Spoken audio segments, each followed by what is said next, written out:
Hello dear students, welcome in ASC starter. Dear student, ये ना last year का mid term का question paper है। ये मैं आपको यहाँ पे समझा रहा हूँ, कॉपी में करके दिखा रहा हूँ, आपको काफ़ी हेल्प मिलेगी। ठीक है, आप इसे समझिए और अच्छे से प्रैक्टिस कीजिए। ठीक है, आप जैसे इसने बोला कि इसका सॉल्यूशन निकालो, तो आपको क्या करना है, वेरिएबल को एक तरफ करना है, कांस्टेंट को एक तरफ करना है। ठीक है, तो देखो इधर प्लस का 10 जाके माइनस का, थोड़ा स्पीड से करवाऊंगा क्योंकि बच्चों का पेपर है ना। 7 में से 10 गए, माइनस की रकम आ गई, मल्टीप्लाई वाला 3 डिवाइड हो गया।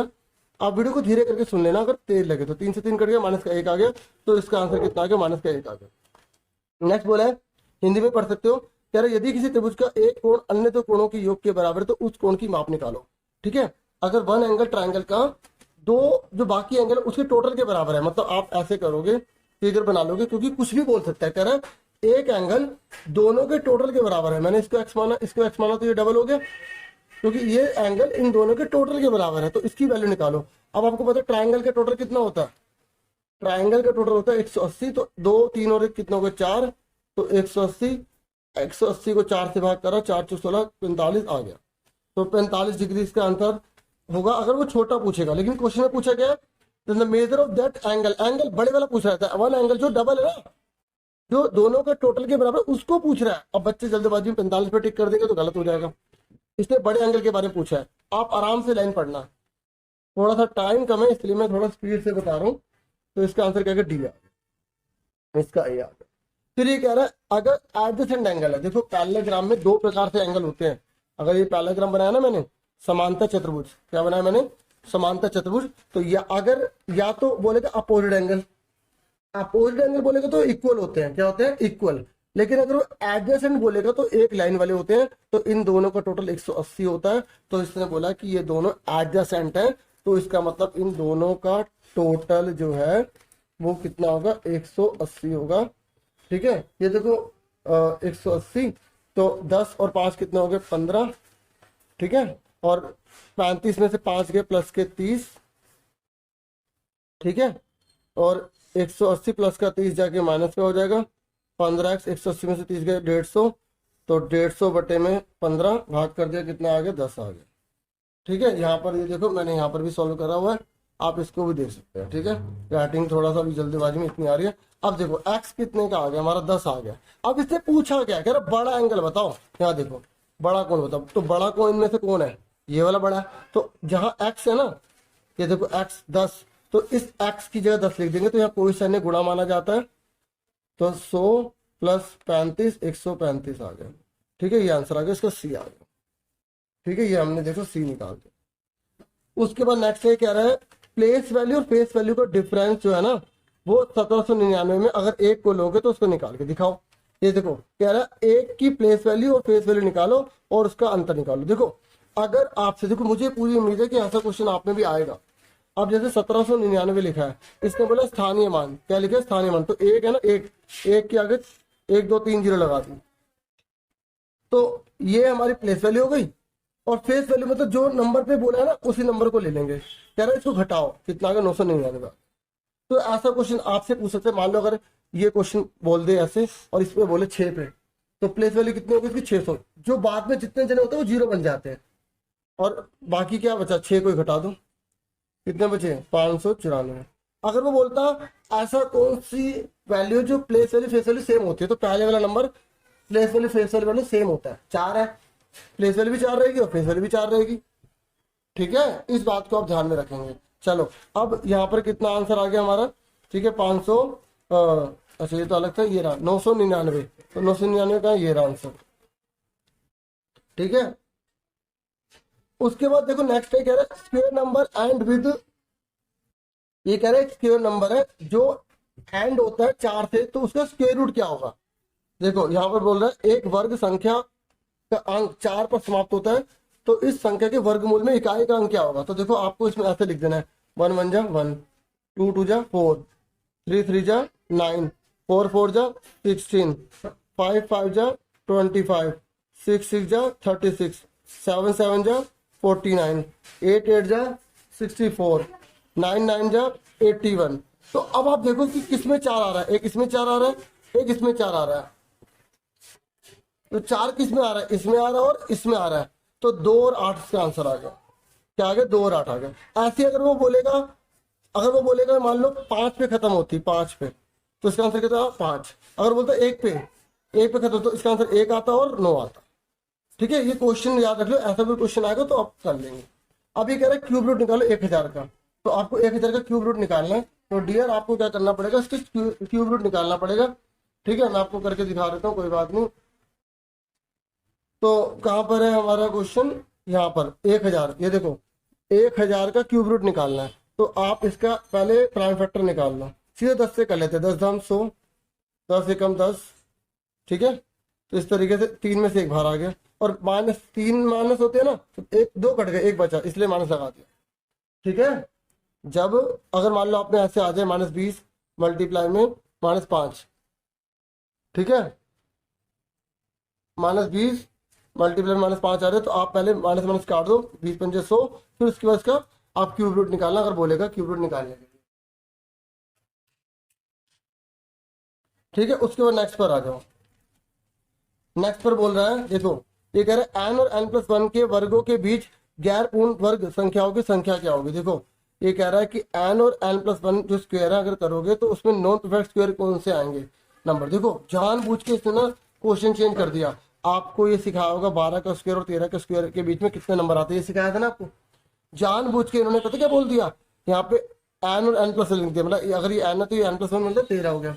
तो आपसे पूछ रहे इसके बीच में कितने नंबर होंगे, तो आपको पता है दोनों को जोड़ के 1 कम कर देते हैं, तो 25 में 1 कम करा 24। तो ये जो 24 है किसका डबल है, 12 का डबल है ना, तो 12 का डबल यानी कि n का डबल कौन है, 2n। तो इसका आंसर ये आ गया।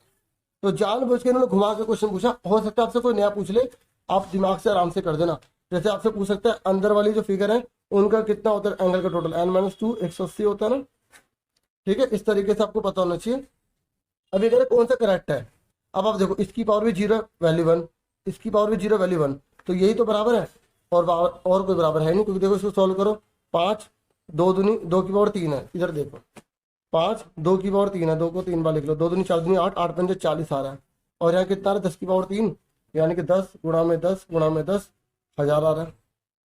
तो बराबर हुआ नहीं ना, कह रहा किस में बराबर होगा, ये वाला बराबर होगा, क्योंकि इसकी पावर भी 0 इसकी पावर भी 0 है, और किसी की भी पावर अगर 0 होती तो वैल्यू 1 होती। ठीक है, अब आगे देखो ये कह रहा है कौन सा इक्वल को दिखाता है, तो ये देखो इक्वल को दिखा रहा है ना, ये देखो दोनों इक्वल डला हुआ ये, तो ये वाला आंसर आ गया। ये किसको दिखा रहा है, एंगल को दिखा रहा है। किसको दिखा रहा है, एंगल को। यहाँ पे इसने बोला है सेगमेंट को इक्वल दिखाना, मतलब लेंथ साइड को दिखाना, तो ये आंसर आ गया इसका। अब ये बोल रहा है हिंदी में भी देख सकते हैं आप। अब ये बोल रहा है कि अगर आपको एक एंगल बनाना है, आपको आवर हैंड और मिनट हैंड अगर 6 बज रहे हैं, तो इनमें से कौन सा एंगल बनेगा। देखो आपको घड़ी पता है कैसे होती है, ठीक है, तो ये छोटी सुई है, ये बड़ी सुई है, 12 बजे 6, तो मतलब 12 पे है बड़ी सुई और छोटी सुई 6 पे है, तो देखो कितने डिग्री का एंगल बन रहा है पूरा, ये 180 हो गया ना, हाँ या ना 180 हो गया, नहीं हो गया। अगर मैं बोलता हूँ 9 बज रहे हैं, ठीक है, या 3 बज रहे हैं या 9 बज रहे हैं ऐसे, तो कितने का होता है, यहाँ पे 90 डिग्री का होता। तो यहाँ पर पूरी लाइन बन रही है, तो उसे बोलेंगे रिजु कोण, यानी कि बोलेंगे स्ट्रेट एंगल। ठीक है, अब ये कह रहा है कि इन दोनों को जोड़ के दिखाओ, तो 8 आता है, तो x निकालो, मतलब कौन सी रकम है इसको जोड़ने पर 8 बन जाए। x -3 को जोड़ेंगे तो 8 आता है, तो 8 माइनस का 3 जाके प्लस का 3 हो जाएगा, तो कितना होगा 11, यानी कि 11 होगा, तो 11 में 3 जाएंगे तभी तो 8 आएगा। अब यहाँ पे सम भले लिखा है, तो देखो पता है क्यों लिखा है सम, ऐसे कर लो, तो प्लस माइनस क्या होता है, माइनस ही तो होता है, इसलिए 11 आ गया। समझ आई। अब बच्चे कहते सम है सर आप घटा क्यों रहे हो, ठीक है, क्योंकि प्लस माइनस माइनस बन जाता है ना, इसे मैंने यहाँ पे भी करके दिखा दिया। अब उसके बाद ये देखो ये कह रहा है इसका स्क्वायर रूट निकालो, तो ऐसे डाल दो, स्क्वायर रूट डाल दिया। अब 2 में से एक बाहर निकाल लो, 2 में से एक बाहर निकाल लो, 2 में से एक बाहर निकाल लो, 2 में से एक बाहर निकाल लो, तो 5 दिए 15, 15 दिए 45 गुना 90, तो 90 आंसर आ गया। क्या आ गया, 90 आ गया। ठीक है, चलो अब आ जाओ सेकंड पार्ट पे, इसका सेक्शन बी। ये कह रहा है कि the cube of the positive number is divided by the number itself. ये कह देखो कितना डीपली क्वेश्चन दिया है। कह रहा है किसी धनात्मक संख्या के घन को उस संख्या से भाग कर दिया जाता है तो परिणाम 36 आता है। आप देखो मान लो वो क्यूब है तो 3 हो गया, और उसकी संख्या से भाग करते हैं यानी कि x से, तो कितना आता है 36 आता है। तो एक x कट गया, यानी कि x स्क्वायर इक्वल टू 36 है, तो x स्क्वायर जाके रूट बन जाएगा, तो 36 का रूट कितना होता है 6, तो वो संख्या कितनी आ गई 6 आ गई। इतना डीपली बोला, क्योंकि देखो खुद सोचो ना, उसने बोला उसका क्यूब क्या होगा 6 का, ये होगा, और उसकी रकम से डिवाइड करेंगे 6, तभी तो 36 आएगा। आया ना। तो थोड़ा डीपली क्वेश्चन भी आएंगे बच्चों। अब देखो, अब थर्ड क्वेश्चन देखो, कोई सोच सकता था कि ऐसा भी क्वेश्चन दे सकता है वो। ए एक्स प्लस बी बराबर 0 है, ये कह रहा है इस फॉर्म में लिखो, इस क्वेश्चन को इस फॉर्म में लिखो। अब बच्चा कहेगा कैसे करूं कैसे करूं। अरे बच्चों तुम्हें जैसे आता है ना ट्राई जरूर करो, ट्राई जरूर करो। ये देखो ऐसे करो, ये लिख दिया। अब 3 को इससे गुणा करो 3x, 3 को इससे गुणा करो 3, 5 को इससे गुणा करो 10, 5 को इससे गुणा मतलब मल्टीप्लाई, ठीक है, 5 एकम 5। अब दोनों को उठा के तो पटक दो। प्लस का 10 जगह क्या हो जाएगा माइनस का, प्लस का 5 जगह क्या होगा माइनस का। तो 10 में से 3 के माइनस के 7, 5 और 3 के 2 के माइनस के 8। तो इसने बोला इस फॉर्म में लिखो। देखो यहाँ पर पहले ए होना चाहिए एक्स वाला, फिर बी। देखो ये एक्स वाला तो ए माना जाएगा, ये बी माना जाएगा। अगर पूछेगा ना ए की वैल्यू कितनी है 7, बी की वैल्यू कितनी है माइनस का 8, पूछा नहीं है, खाली इतना करना है, खाली इतना करना, सोल्व नहीं करना, खाली इतना लिखना था। अब बच्चे कहेगा सोल्व करना आता है मुझे, अरे वो सोल्व भी पूरा कर देगा, उससे तो एक्स्ट्रा फालतू कर दिया, उसे पूरे नंबर ही मिलेंगे। हाँ है ना। चलो अब आगे देखो, ये कह रहा है अगर ये नहीं आता, आपको ये नहीं आता तो ये कर दो। अरे ये तो और आसान था। ये देखो 4x बटे में 9 बटे 2, 15 बटे में 2। अब इसके नीचे 1 लगा लो, इसको इससे गुणा करो, 4 दूनी 8, 9 एकम 9, 2 एकम 2, 15 बटे 2। अब क्या करेंगे देखो, इसको इससे इसको इससे इसको इससे मल्टीप्लाई करते हैं, लेकिन अगर इक्वल लगा होता है तो इसको इससे करते, इसको इससे करते, इसको इससे नहीं करते। हालांकि मैं इससे काट भी सकता हूँ, लेकिन अब आपको एक ही पैटर्न मैंने सिखा रखा है तो मैं उसी तरीके से आपको करवा रहा हूँ। 2 18, 8 दिन 16 हो गया, और 9 दिन 18 हो गया, 15 दिन 30 हो गया। माइनस का 18 जाके प्लस का 18 हो जाएगा। 30 और 18 कितना होता है 48। 16 मल्टीप्लाई वाला जाकर डिवाइड हो जाएगा। 16 के बड़ा में 48 कौन से नंबर पे आता है 3 नंबर पे आता है, आंसर 3 आ। समझ में आ गई। ठीक है, ये तो और आसान था। अब फोर्थ देखो, फोर्थ देखो जल्दी से क्या कह रहा है, कॉम्प्लीमेंट्री। ठीक है, मैंने आपको वीडियो में बताया भी था, पहले वाली जो मैंने आपको दी थी, मैंने कहा था उसमें कॉम्प्लीमेंट्री सप्लीमेंट्री के क्वेश्चन आने आना है। तो पूरा कौन बोला है, तो पूरा मतलब इसका टोटल 90 होता है, और सप्लीमेंट्री बोलेगा तो उसका टोटल 180 होता है। ये आपको याद रखना था। तो बस इन दोनों को टोटल करके ऐसे करके बराबर में 90 लिख देंगे। अब डियर y को y से जोड़ेंगे तो 5y हो गया, 4 3 कितना होगा 70। देखो वेरिएबल वेरिएबल से जुड़ता है, कॉन्स्टेंट कॉन्स्टेंट से जुड़ता है।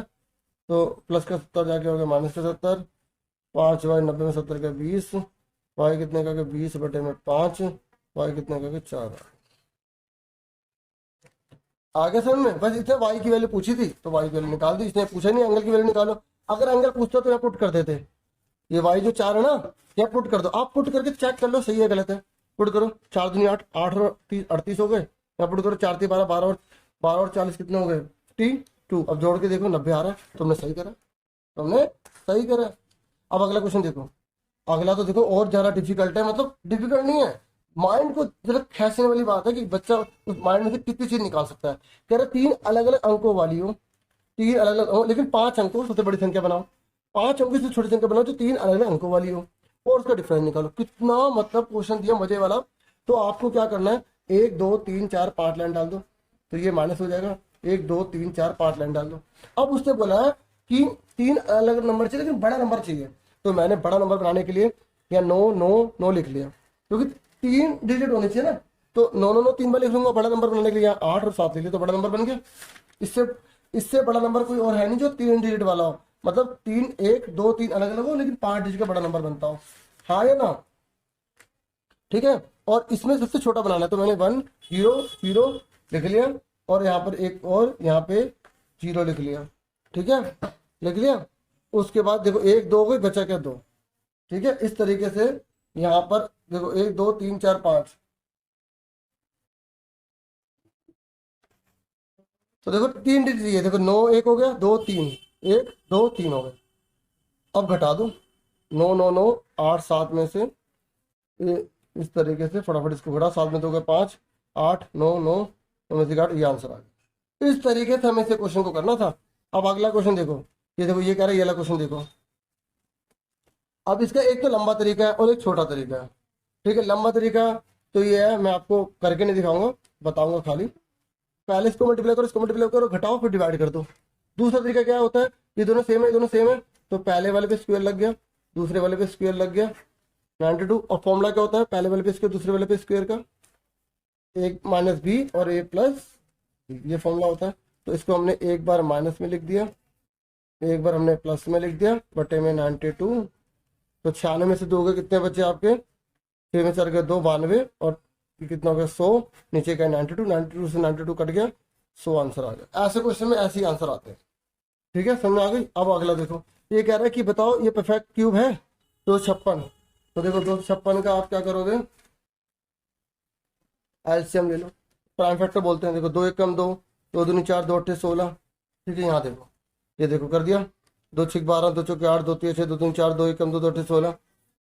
ठीक है, देखो 3 में से एक बाहर आ गया, 3 में से बाहर आ गया, यहाँ पे 2 रह गए, 2 रह गए ना, एक कम पड़ रहा तो लिख देंगे नॉट परफेक्ट क्यूब, ये परफेक्ट क्यूब नहीं है। इस तरीके से करना है। उसके बाद नेक्स्ट क्वेश्चन देखो, अब ये नेक्स्ट है 8वां, ये 3 नंबर में, इसमें बोले इसको सॉल्व करो।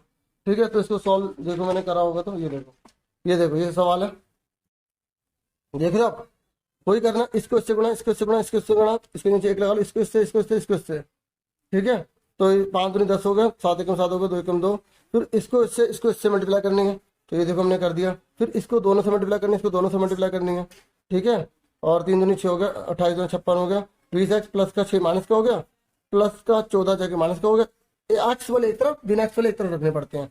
तो 20 में 14 का 6, 56 70, गुणा वाला भाग हो गया, 14 5 70, 5 आंसर आ गया। तो इस तरीके से सॉल्व करना था। ठीक है, ये मैंने आपको पूरा दिखा दिया कैसे करना है। ठीक है, उसके बाद नेक्स्ट क्वेश्चन देखो, ये कह रहा है पैरामीटर ले लो पैरेललोग्राम का। देखो ये पैरेललोग्राम बना लो, ऐसे करके बना लिया। अब वो कह रहे हैं इस चारों बाउंड्री का, पैरामीटर मतलब क्या होता है, चारों बाउंड्री का टोटल होता है ना, हिंदी में परिमाप बोलते हैं। चारों बाउंड्री का टोटल 180, कितना आसान है। कह रहे एक साइड दूसरे से 10 बड़ी है। अरे अगर ये एक्स है तो ये एक्स होगी, पैरेललोग्राम में आमने सामने बराबर होता है ना, और दूसरी 10 बड़ी है तो इसको 10 जोड़ दो, इसमें 10 जोड़ दो। और हमें पता है इन चारों का टोटल कितना दे रखा है, सॉरी चारों का टोटल कितना दे रखा है 180। तो एक्स एक्स एक्स एक्स कितना होगा 4x, 10 10 कितना होगा 20, 120 जाके माइनस हो गया, कितना बचा 160, 4 से भाग कर दिया, 4 से 40 आ गया। अब इससे पूछा गया लेंथ निकालो एडजसेंट की। अब अपना लिख लेना पूरी थ्योरी में कि भाई ये कितना निकलेगा, कितना निकलेगा। अगर ये 40 है तो कितना है 50, ये 50, ये 40 40। देखो इस वाले में मैंने इसको माना था x, इसको x प्लस 10, जिसको मर्जी मान लो। अगर ये 40 आया तो ये कितने का आएगा 10 ज्यादा 50, ये कितना आएगा 50, ये 40, ये कितना है 50। तो देखो 40 40 50 50 जोड़ के देखो 180 तो आ रहा है, आ रहा ना 180। तो हम जांच भी कर सकते हैं अपनी कि हमने सही निकाला या गलत निकाला। ठीक है, इस तरीके से भी आप कर सकते हो, जिसको मर्जी मान सकते हैं ना, क्योंकि 4 साइड तो होती है और दूसरी आमने सामने बराबर होती है साइड। आ रहा नहीं आ रहा सामने, देखो थोड़ा स्पीड से बता रहा हूँ, ये मैं मानता हूँ। ठीक है, ये मुझे पता है। ठीक है, टाइम की वजह से थोड़ा कोऑपरेट करना प्लीज। ठीक है, और अब उसके बाद नेक्स्ट क्वेश्चन बोला घटाने वाली विधि से करो। घटाने वाली विधि क्या होती है, देखो ओड नंबर घटाते जाओ, 1 घटाया ये बचा, 3 घटाया ये बचा, 5 घटाया ये बचा। जो रकम आती जाएगी उसको ओड नंबर से घटाते रहेंगे, 17 घटाएंगे, फिर ऐसे करते जाएंगे, लास्ट में जितने होंगे 1 2 3 4 पूरे 13 तक जाएगा। तो 169 का आंसर कितना का 13 आएगा। ठीक है, ये तो आपको खुद भी मायने पता होना चाहिए। 169 का रूट क्या होता है 13 होता है, तो 13 तक जाएगा, कितना जाएगा 30। ये मैंने पूरा करा नहीं है, मैंने इसको थोड़ा सा दिखा दिया हिंट कि जो होता रहेगा उसको घटाते रहेंगे। ओड नंबर लेने हैं 1 3 5 7 9 11 13 15 17 19 21 23 25 27। ये तब तक करेंगे जब तक जीरो ना आ जाए, जब तक जीरो ना आ जाए। ठीक है, अब उसके बाद नेक्स्ट देखो, ये कह रहा है आपको इसको 100, अगर ये नहीं करना तो ये कर दो 140 को, 140 को घटाओ। कह रहा है क्या ये परफेक्ट स्क्वायर है, ये है ही नहीं, और जीरो आएगा ही नहीं, माइनस का आ जाएगा, और जब माइनस का आएगा तो हम बोलेंगे परफेक्ट स्क्वायर नहीं है। ठीक है, तो 140 का आप कैसे करोगे, 140 का आप कैसे करोगे। अगर आपको 140 करना है तो पहले 140 में से 1 घटाएंगे 139 बचेगा, फिर 139 में से 3 घटाएंगे 136 बचेगा, 136 में से 5 घटाएंगे 131 बचेगा, 131 में से 7 घटाएंगे, ऐसे चलता रहेगा चलता रहेगा चलता रहेगा, फिर माइनस में आ जाएगा, जीरो तो आएगा नहीं। जब जीरो नहीं आता तो उसे बोलेंगे परफेक्ट स्क्वायर नहीं है, हिंदी में पूर्ण वर्ग नहीं है। उसके बाद ये वाला क्वेश्चन है। ठीक है, इसको हमें सॉल्व करना है। ठीक है, और फिर यहाँ पे आपको स्क्वायर की प्रॉपर्टीज बतानी। देखो एक क्वेश्चन प्रॉपर्टीज वाला आने ही आना है, एक क्वेश्चन प्रॉपर्टीज वाला आने आना है, ठीक है। तो देखो मैं इसको करवा देता हूँ, ये थोड़ा बहुत लेंथी क्वेश्चन है और 5 नंबर में आया है, 5 नंबर में, उसके बाद इसकी जांच भी करनी है, ठीक है। x/2 माइनस 1/4 एक्स, देखो मैं इसे थोड़ा सा करवाऊंगा, ठीक है, क्योंकि इसमें फिर ज्यादा टाइम चला जाएगा। 1/12 मैं थोड़ी हिंट दे देता हूँ आपको, ये दे रखा क्वेश्चन,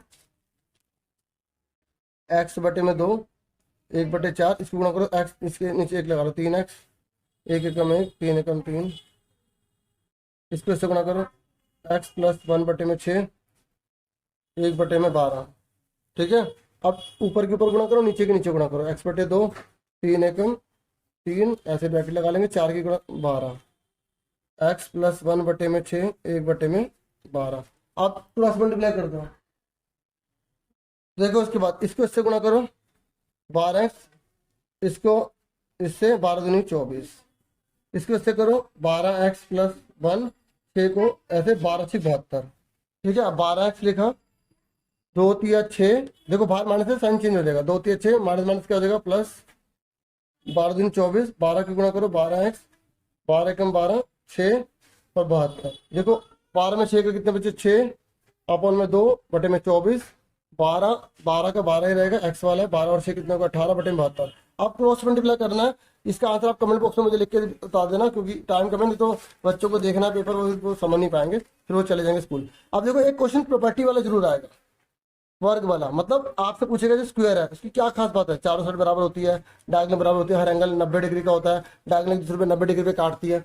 ऐसे स्क्वायर का की जगह आपसे रेक्टेंगल का बोल देगा, आपसे पैरेललोग्राम का बोल देगा, आप वो सारे करेंगे, ठीक है। अब अगला क्वेश्चन ये कह रहा है, अगर ये नहीं करना तो ये करो, और नीचे बोला हुआ है इसमें रोमबस में कि आपको पीओ इतना दे रखा है, ओक्यू इतना दे रखा है, तो आप पीआर और एसक्यू को टोटल करो। देखो बना लो, ये बना ली रोमबस, इसमें PQRS, ठीक है। आपको पता ना रोमबस में सब साइड बराबर होती है, सम चतुर्भुज में हिंदी में आंसर ही है सम, जिसकी सब भुजाएं बराबर होती है, ठीक है। अब इसने बोला PO 4 है, इसको बोला, इसको O बोलेंगे, ये लिखा ना O, तो इसने बोला अगर ये 4 है तो ये भी 4 होगा, ये 4 हो गया। उसके बाद इसने बोला OQ 3 है, अगर ये 3 है तो ये भी 3 होगा।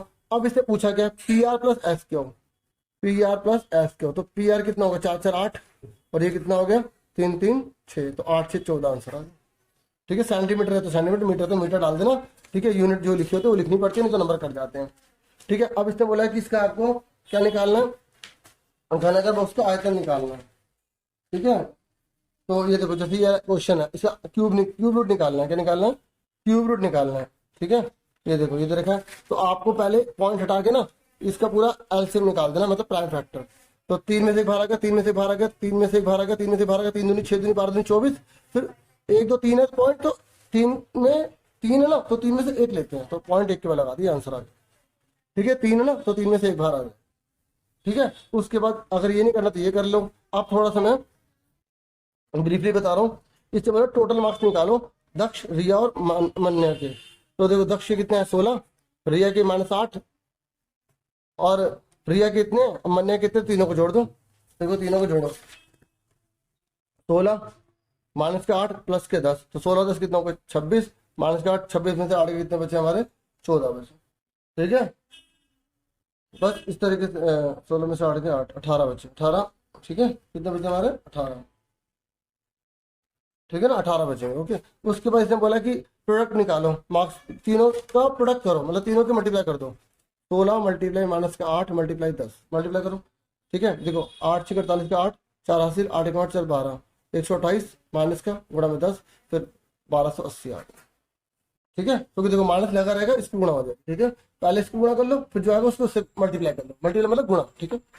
फिर ये कह रहा है कि अगर दक्ष के 5 करेक्ट आंसर होते हैं तो उसके कितने मतलब गलत होते हैं, ये पता लगाना है, ठीक है। अब इसको देखो, दक्ष के कितने करेक्ट होते हैं, 5, देखो 5 करेक्ट होते हैं, अगर 5 करेक्ट होते तो हर नंबर, हर करेक्ट के कितने नंबर मिल रहे, 5, तो 5 के 25 प्लस, अब देखो उसने बोला है उसके पता लगाओ कि उसने कितने गलत करे हैं, अब हमें तो पता नहीं कितने गलत करे, एक्स तो नंबर कितने कट रहे हैं गलत के, -3 कट रहे हैं, कितने कट रहे हैं, -3, तो टोटल मिला के उसके कितने नंबर आए दक्ष के, 16 आए, तो बराबर में 16 लिख देंगे, तो 5 पंजे 25, 3x 16 प्लस का 16 जाके माइनस का हो जाएगा, माइनस का 3x प्लस का, 25 में 16 का कितना 9, तो 9 गुणा वाला 3 भाग हो गया, ठीक है। तो 3 3 9, 3 आ गया।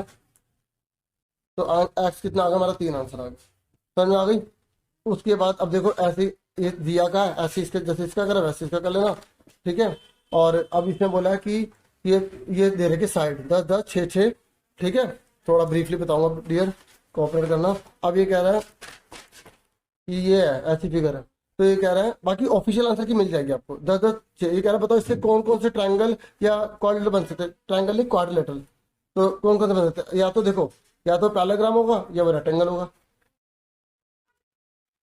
देखो 10 10 10 6 6 ऐसे तो लेंगे नहीं हम, ठीक है। 10 10 लेंगे 6 6, या तो रेक्टेंगल बनेगा या पैरेललोग्राम बनेगा। तो इसका मतलब कितने टाइप के, तो 2 टाइप के लिखेंगे, इसका नाम दे देंगे रेक्टेंगल और पैरेललोग्राम। हिंदी में समांतर चतुर्भुज आयत। आपने बोल देगा जिसकी 4 साइड बराबर है तो 2 बन सकते हैं, या तो रोम्बस बनेगा या स्क्वायर बनेगा, समचतुर्भुज या वर्ग।